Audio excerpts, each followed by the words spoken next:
Hello hello.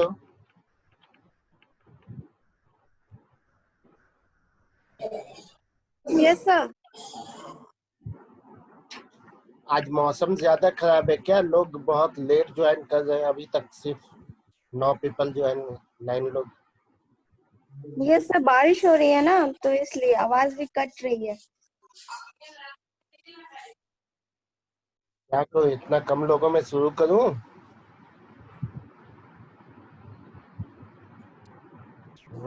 Sir थोड़ा wait कर लेते हैं क्योंकि बारिश की वजह से कनेक्ट नहीं हो रहा होगा। बहुत कम लोगों ने ज्वाइन किया।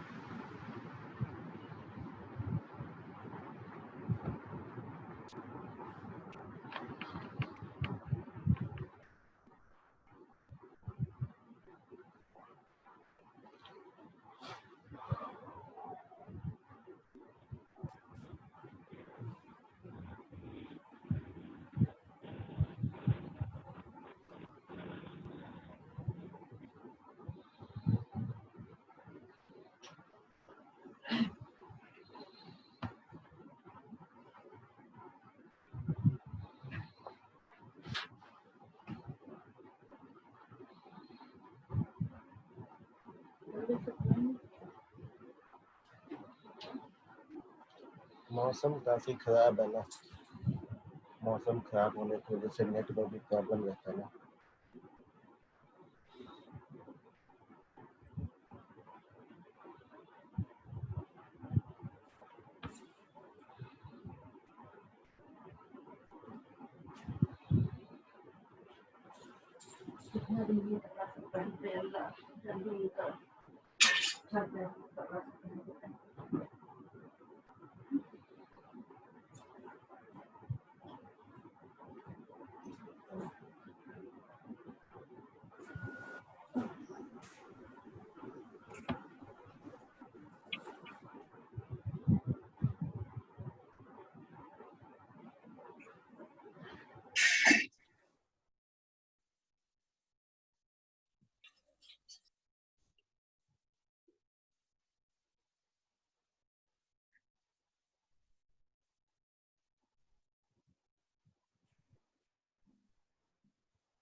अस्सलाम वालेकुम सर। वालेकुम रहमतुल्लाहि व बरकातुहू।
चलो अब शुरू करते हैं, ठीक है?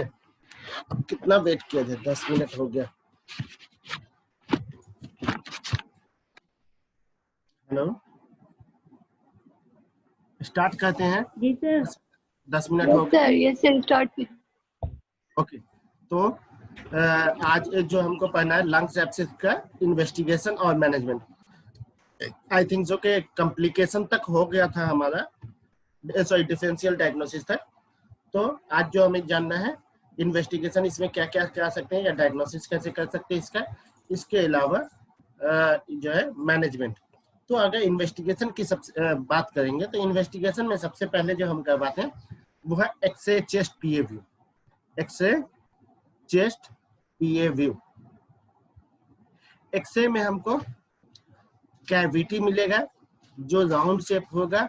अमूमनता जो है पोस्ट जो है लोअर लोब में, अमूमनता लोअर लोब में और एपाइकल सेगमेंट में, लोअर लोब के एपाइकल सेगमेंट में मिलता है। वाई? Because of gravity. चूंकि लिक्विड है तो ये ग्रेविटेशनल फोर्स की वजह से नीचे की तरफ शिफ्ट करता है, इसलिए पोस्टीरियर एपाइकल सेगमेंट में लोअर लोब के हमें मिलता है। राउंड शेप मिलेगा, कैविटी लाइक स्ट्रक्चर मिलेगा, एकदम बैंगल वाली राउंड या मून वाली राउंड। ठीक है, तो एक सबसे पहली चीज क्या है, एक्सरे चेस्ट पीए व्यू। सेकंड चीज क्या होगी? सेकंड चीज होगी हमारी सीबीसी। सेकंड चीज हमारी क्या होगी? सीबीसी। सीबीसी से हमें ये पता चलेगा कि बैक्टीरियल इन्फेक्शन है या वायरल इन्फेक्शन है। अगर बैक्टीरियल रहेगा तो टोटल काउंट बढ़ा हुआ मिलेगा, वायरल होगा अमूमन वायरल में लंग्स एब्सेस वायरल की वजह से होता नहीं है, या तो फंगल या फिर प्रोटोजोअल या फिर बैक्टीरियल ही होता है। तो बैक्टीरियल होगा तो हाई मिलेगा और अदरवाइज नॉर्मल टोटल काउंट रहेगा। ठीक उसी तरह अगर जो है बैक्टीरियल होगा तो न्यूट्रोफिल हाई मिलेगा। इसके अलावा सम टाइम जब ये क्रॉनिक फेज में होता है यानी तो क्या मिलेगा, एचबी हमारा लो मिल सकता है, एचबी लो मिल सकता है। इसके अलावा ईएसआर रेज्ड मिल सकता है, ईएसआर रेज्ड मिल सकता है।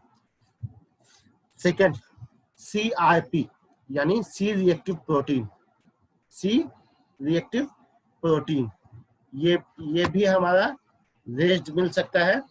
सी रिएक्टिव प्रोटीन के बाद फिर जो है हमारा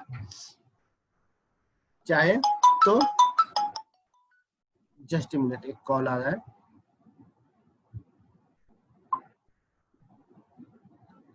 हेलो, हाँ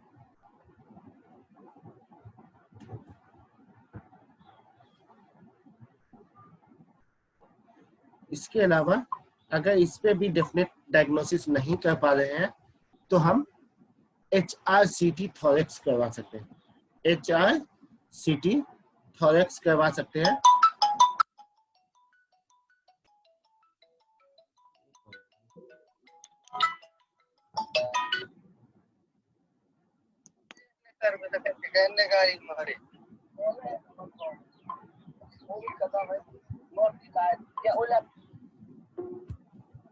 HRCT थोरेक्स करवा सकते हैं, high resonance computed tomography thorax. उसमें हम फाइनली पहुंच जाएंगे कि लंग्स एब्सेस ही है।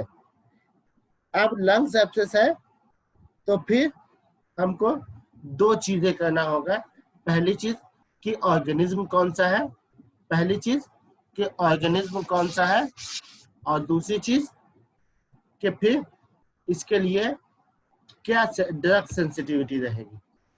तो ऑर्गेनिज्म कौन सा है उसके लिए हमको इसके सैंपल की जरूरत पड़ेगी, कल्चर निकालने की जरूरत पड़ेगी।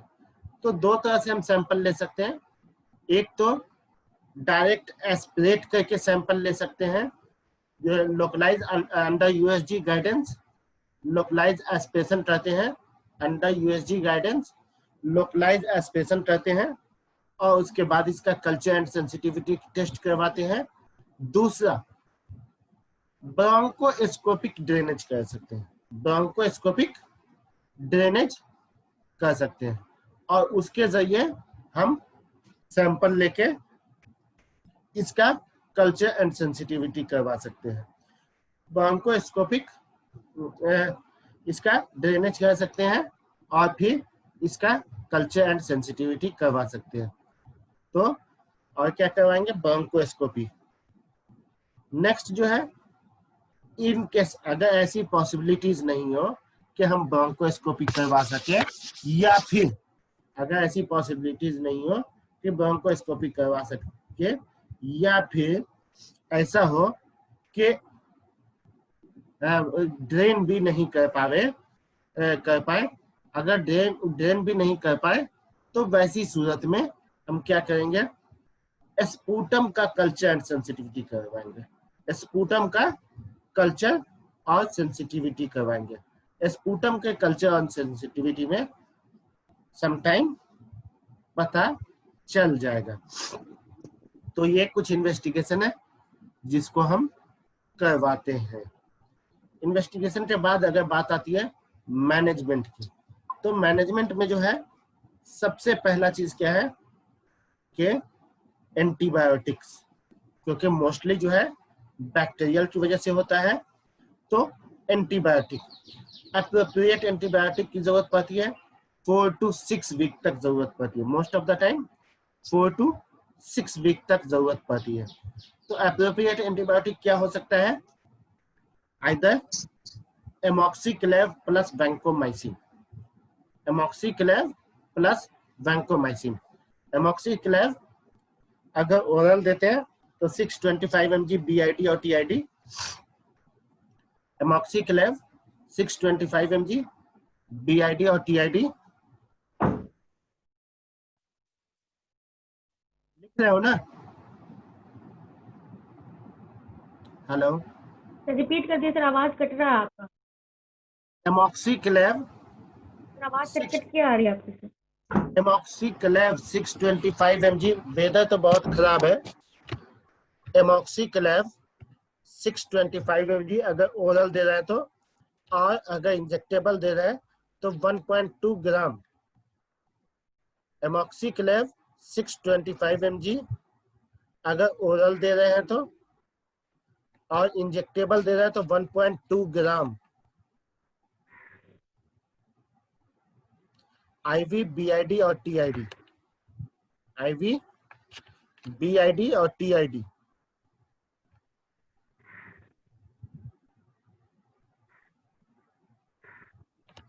हेलो, जी sir. Okay, plus vancomycin plus sir orally भी वही देंगे।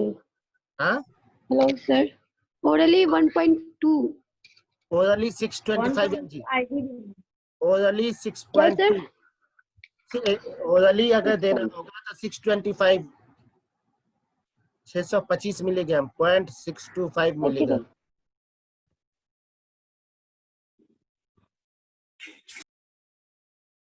ओके,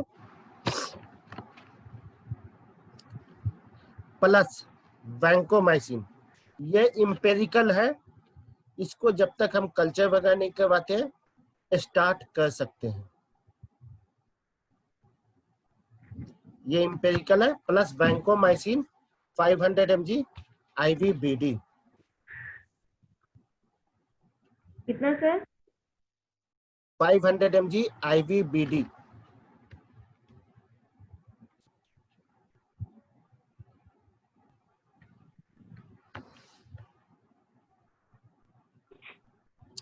ओके, जी sir.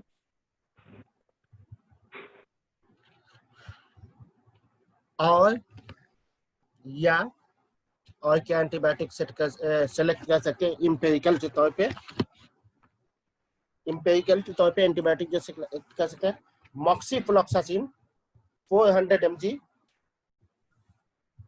OD, moxifloxacin 400 mg OD plus linezolid 600 mg BD।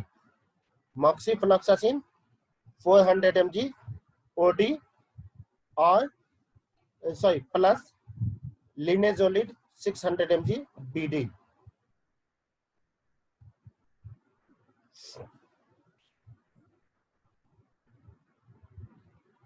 Moxifloxacin 400 mg plus linezolid 600 mg BD।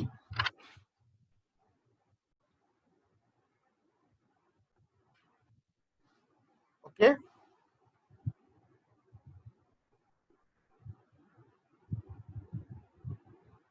Hello. Yes sir. जी सर। जी इसके सर। बाद अगर बात करेंगे तो एक चीज पहला हेडिंग बना, don't forget add anti anaerobes, यानी अंडर ब्रैकेट कर दो टिनिडाजोल, मेट्रोनिडाजोल और ऑर्निडाजोल। इन तीनों में से कोई एक देना ही देना है, हर रिपीट एक कीजिए कॉम्बिनेशन के साथ। सर, रिपीट कीजिए। एक नंबर में लिखो, पहला ये भूल गया था मैं मैनेजमेंट में, कि don't forget add anti anaerobes, metronidazole और टिनिडाजोल और ऑर्निडाजोल। मेट्रोनिडाजोल जो है 400 mg TID, metronidazole 400 mg TID,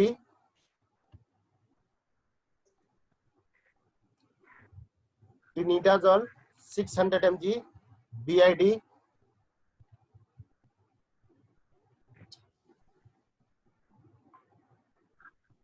DID sir.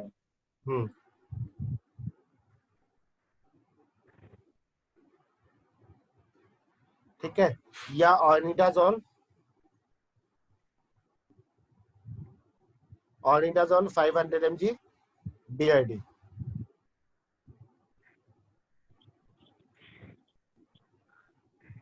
ये किसी भी कॉम्बिनेशन के साथ ऐड करना ही है अगर आपके पास कल्चर एंड सेंसिटिविटी नहीं आती है तो। ठीक है, सर थर्ड ऑर्निडाजोल कितना देना है? 500 mg BID।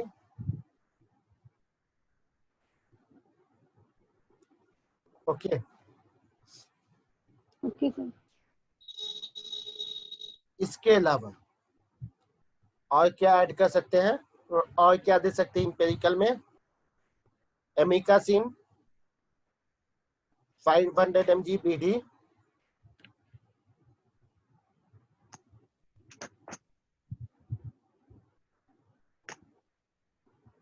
Amikacin 500 mg BD plus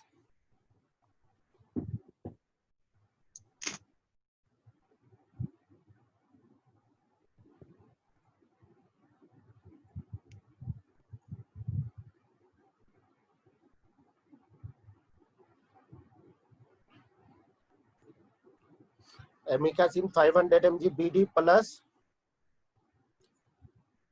ceftazidime 2 gram BD और सेफेपाइन 1.5 ग्राम BD। सेफ्टाजिडिन 2 ग्राम BD और सेफेपाइन 1.5 ग्राम BD।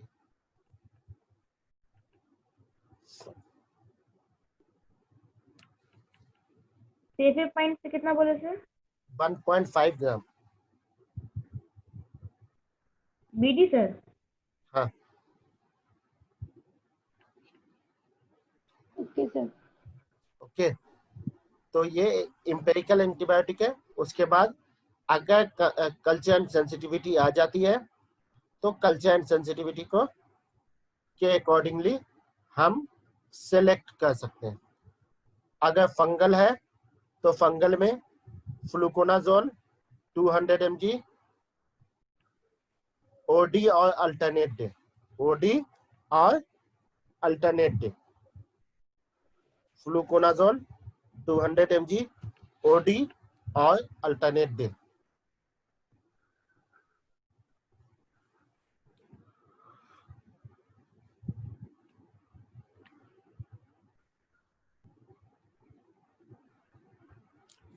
या फिर इट्राकोनाजोल 200 mg BD, या फिर इट्राकोनाजोल 200 mg BD। अगर प्रोटोजोल है तो फिर हम रूल आउट करेंगे कि किस टाइप का प्रोटोजोल है, और उसके अकॉर्डिंगली हम या तो एंटी हेलमेंथिक देने भी दे सकते हैं, यानी एल्बेंडाजोल और आइवरमेक्टिन या मेबेंडाजोल, एल्बेंडाजोल और आइवरमेक्टिन और मेबेंडाजोल, एल्बेंडाजोल और आइवरमेक्टिन और मेबेंडाजोल, एल्बेंडाजोल और आइवरमेक्टिन और मेबेंडाजोल।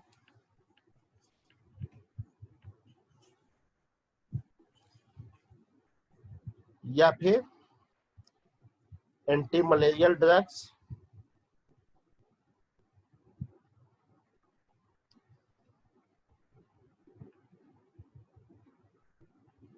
जिसमें chloroquine phosphate, mainly chloroquine phosphate 150 mg TID, mainly chloroquine phosphate 150 mg TID, या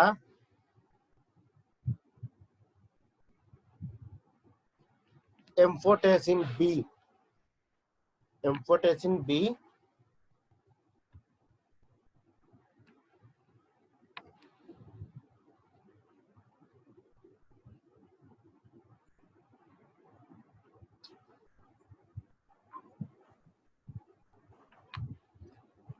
एम्फोटेसिन बी देंगे।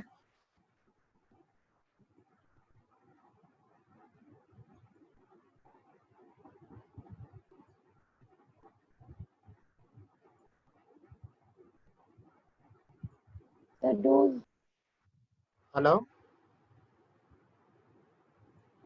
कोई कुछ बोला जी क्या? सर। सर हाँ, या फिर जो है हम ये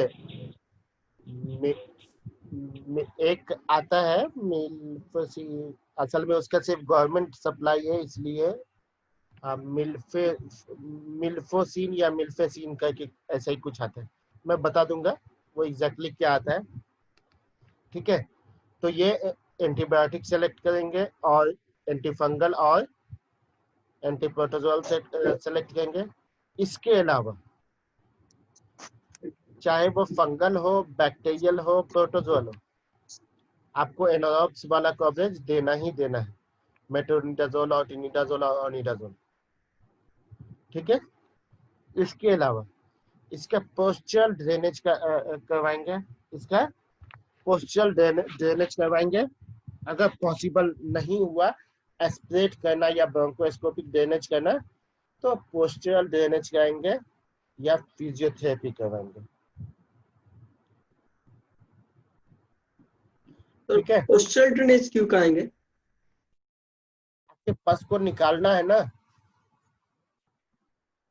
जी, पोस्चरल ड्रेनेज इसमें भी बताया था ना आप लोग को, ब्रोंकोस्कोपी में वहां भी बहुत ज्यादा अक्यूमुलेशन होता है ना। ब्रोंकोस्कोपी में बताया, सिस्टिक फाइब्रोसिस में बताया है। सर इसमें एंटी मलेरियल ड्रग क्यों देंगे? हाँ, एंटी मलेरियल ड्रग क्यों देंगे इसमें?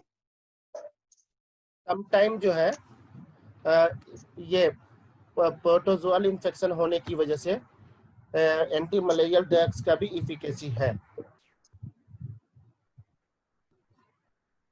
अगर प्रोटोजोअल इन्फेक्शन होता है तो एंटी मलेरियल ड्रग्स का भी उस पर इफिकेसी मिलता है हमें। ठीक है, सर इसमें किस तरह का फिजियोथेरेपी करेंगे sir? Physiotherapy postural drainage physiotherapy के जरिए ही कराते हैं। चेस्ट पीटी इसको कहा जाता है, परकशन फिजियोथेरेपी कहते हैं पोस्चर के साथ। ठीक है, तो ये हो गया। अगर इस पे भी पॉसिबल नहीं है तो थोरैकोस्कोपिक ड्रेनेज कहते हैं, थोरैकोस्कोपिक ड्रेनेज कहते हैं, या आईसीटी के जरिए ड्रेनेज करते हैं, या आईसीटी के जरिए ड्रेन करते हैं। थोरैकोस्कोपिक ड्रेनेज करते हैं या फिर आईसीटी के जरिए ड्रेनेज करते हैं। सबा हुजैया सबा हुजैया आपका क्या क्वेश्चन है? आपने हैंड रेज कर रखा है। सबा हुजैया, सर उससे गलती से हो गया होगा।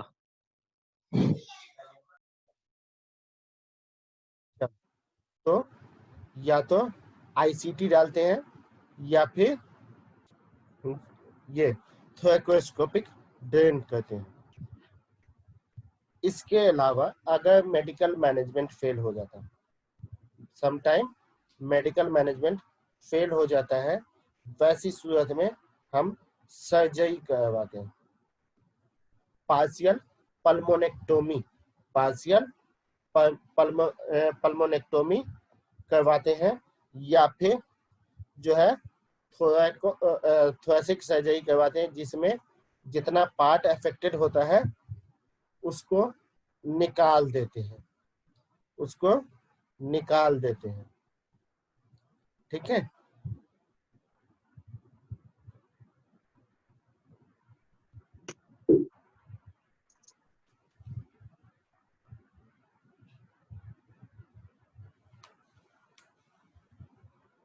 हेलो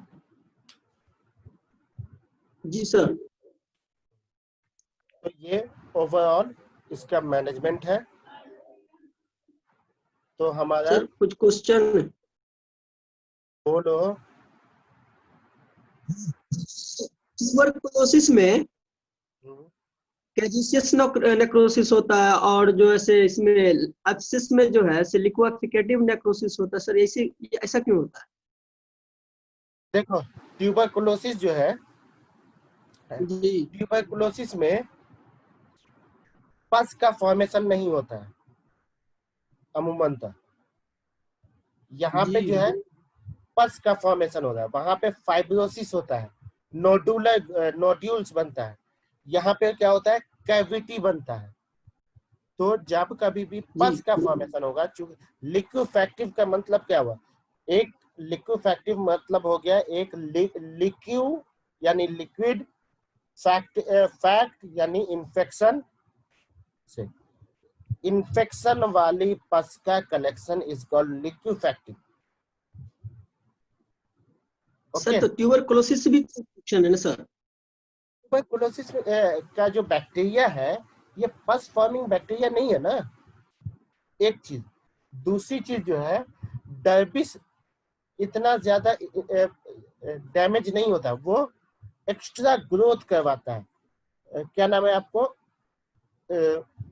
फाइब्रोसिस पैदा करता है, एक दूसरे सेल को मर्ज कर देता है। सर तो कैविटी तो दोनों में बन जाता है ना? कैविटी होता है, सर वो जो लेकिन कैविटी लिक्विफाइड कैविटी नहीं होता है। कैविटी वो कैविटी कैसा होता है? कैविटी अमूमन तक कैविटी कहते किसको है? कैविटी कहते हैं अकुमुलेशन ऑफ द कोई चीज जो है का एक साथ अकुमुलेट हो जाना, है ना, और एक सर्किल बना लेना।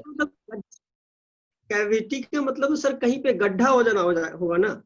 कहीं पे मतलब कि जो अकुमुलेट होके एक साइकिल बना लेता है। और तो इसमें क्या होता है? इसमें जो है आपको ट्यूबरकुलोसिस में फाइब्रोसिस बनता है। एक जगह बहुत सारे जो भी सेल आसपास के होते हैं पूरा नेक्रोज्ड होते हैं, नेक्रोज्ड होके आपस में श्रिंक कर जाते हैं, और श्रिंक करके पूरा जो है वो एक फाइब्रोटिक चेंजेस उसमें डेवलप हो जाते हैं। जबकि इसमें क्या होता है? सेलुलर डेथ होता है यानी नेक्रोसिस होता है, फिर उसमें पुट्रिफिकेशन डेवलप हो जाता है। तो सर ये लंग्स जो एब्सेस होता है तो फील्ड भी हो सकता है और अनफील्ड भी हो सकता है, तो फिर इम्प्यूरिटी हो सकता है, तो फिर कैसे डिफरेंशिएट करेंगे? क्योंकि ट्यूबरकुलोसिस में डिफरेंशिएट करने के लिए है ना तरीका। फील्ड भी हो सकता है, अनफील्ड भी हो सकता है, उसके लिए तरीका है। आप या तो जो है ब्रोंकोस्कोपी करवा लीजिए या फिर जो है चेस्ट सीटी करवा लीजिए, लेकिन अमूमन तक ज्यादातर जो है वो फील्ड ही होता है। यही समझ में नहीं आया कि ट्यूबरकुलोसिस में कैजेसियस नेक्रोसिस हो रहा है, जहाँ पे मांस का जमा हो रहा है, कंसोलिडेशन भी हो जाता है ट्यूबरकुलोसिस में, और इसमें एब्सिस में कंसोलिडेशन नहीं हो पाता है, तो फिर अरे मतलब जब वजह यही है ना कि वहाँ पुट्रिफिकेशन नहीं होता है। दूसरी चीज वहां पे जो है ये क्या नाम है, डर्बिस जो है वो डर्बिस प्ले रोल प्ले नहीं करता। यहाँ पे सेलुलर डर्बिस रोल प्ले करता है पुट्रिफिकेशन कराने के लिए।